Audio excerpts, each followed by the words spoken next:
we're back, and I'm sitting with Patrick. How are you doing, Patrick? Very Welcome good, to the Samsung stage. It's lovely to have you here. So, this is very exciting for us, actually, because, and I'm sure, even though it's exciting for me, it's about 20 times more exciting for you, because you're about to announce a brand new Oculus Project Morpheus game that no one has ever seen or heard about before. That's right. So I'm going to pass over to you. I'm going to stop talking.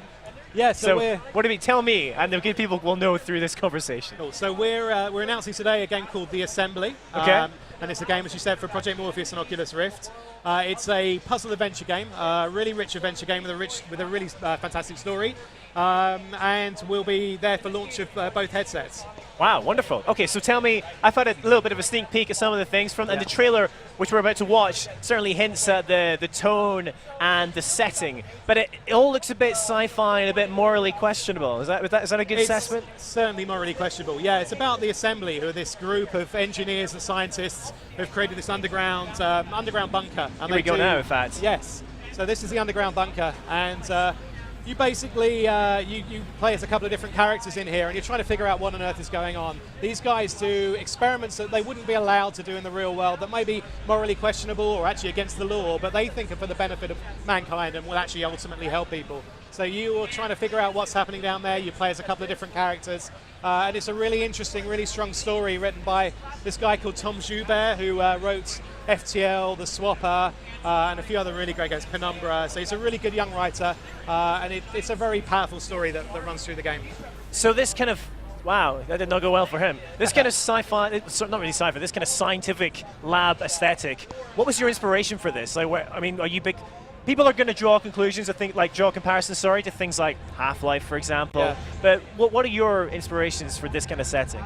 Well, we wanted to do something mysterious, and we want to do something that wasn't big and open world, because with VR we wanted to make sure it runs at 100 frames a second and is super silky smooth. So we also wanted to make a game that was not too fast-paced. For us, VR is all about exploration and looking at and exploring and figuring out what's going on and solving puzzles. So we felt that this kind of interior setting and an underground bunker seemed really suitable for that, where you were stuck and you had to try and escape and you had to figure out what was going on. And we could go from room to room, from place to place, and try and figure out and solve this powerful story and solve these puzzles. We've got a load of puzzles in there, physics, and we've got cameras, we've got binoculars, microscopes, lots of visual stuff that works well with VR. So really trying to play with new ways of using VR, using Oculus. Absolutely, yeah. We spent a lot of time messing around with VR, experimenting and prototyping, and trying things like what happens when you wear glasses, what happens when it's cold and you breathe. And we've got for example, two characters that are very different. One's a lot higher, taller than the other, and in VR you really notice the height difference. You notice the fact that you're close to the door, you're smaller when you're another character. You notice the different sounds they make.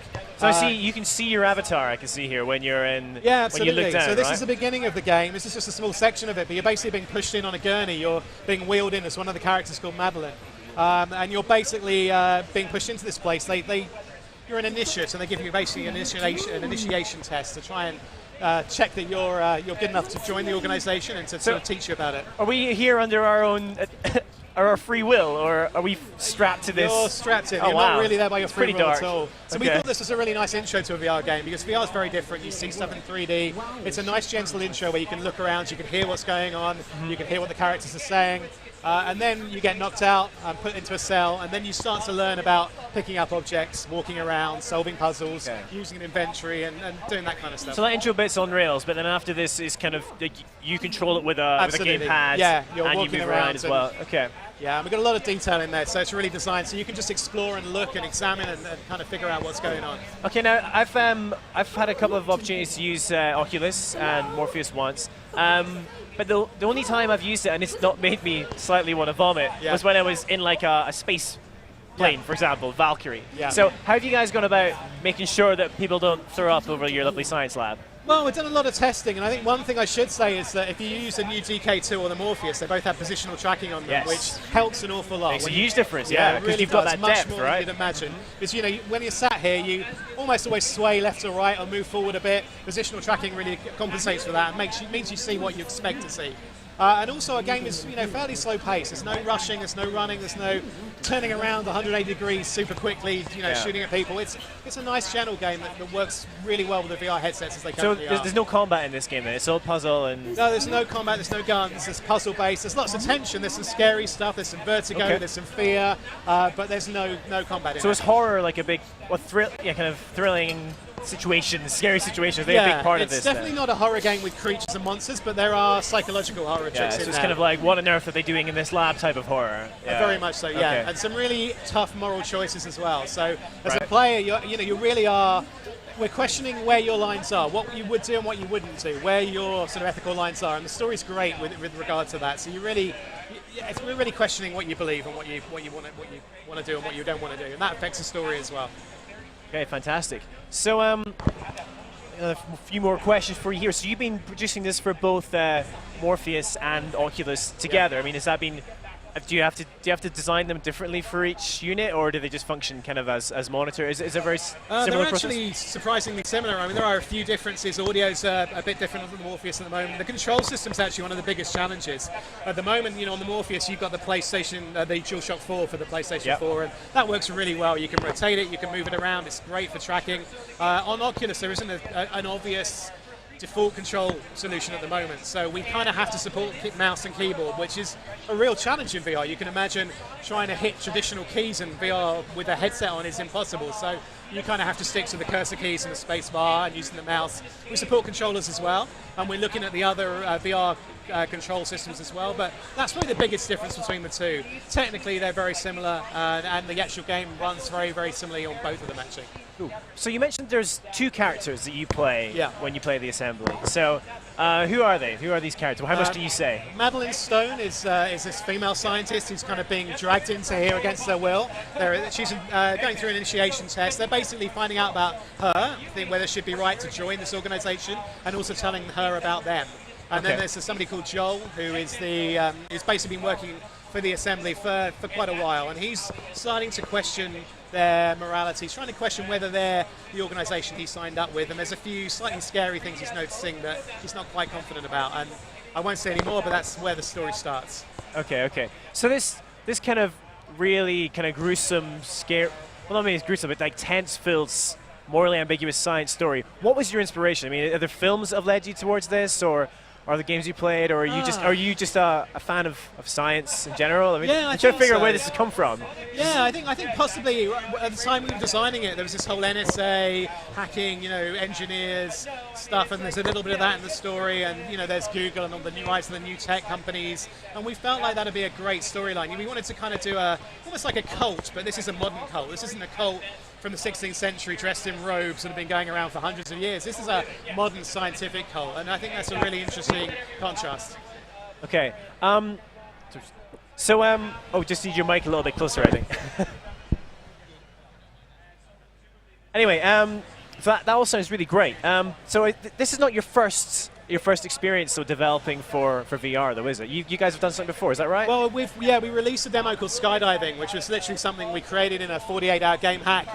Oh, right, it was a game hack thing. It was really good fun, and we created it, spent a week touching it up, put it out there, got a great reaction, and based on that, we decided VR was a thing for our studio. We pivoted to do VR. We've got a few other games and experiences that we're going to announce later this year, but the Assembly is our first game. We're showing off in the biggest, and we're really proud of it. Is it strange, making a game for a platform that is still in development and could change, even while you're trying to build your game? Yeah, it's a fascinating and challenging thing because the hardware is changing with the software, and we're getting new builds, new versions of the hardware, new things are going in, new features, and we're having to go with that. But that's exciting as well. That's really exciting, and being part of something like VR, which has so much potential and is in its infancy, and it's kind of like the early days of mobile phones with the big brick telephones. I think that's kind of how VR is now, and wait till you see where VR is going to go over the next few years. It's going to be so exciting. So that's an interesting question actually. How far do you think it's going to go? How E3 in 5 years' time? How different do you think?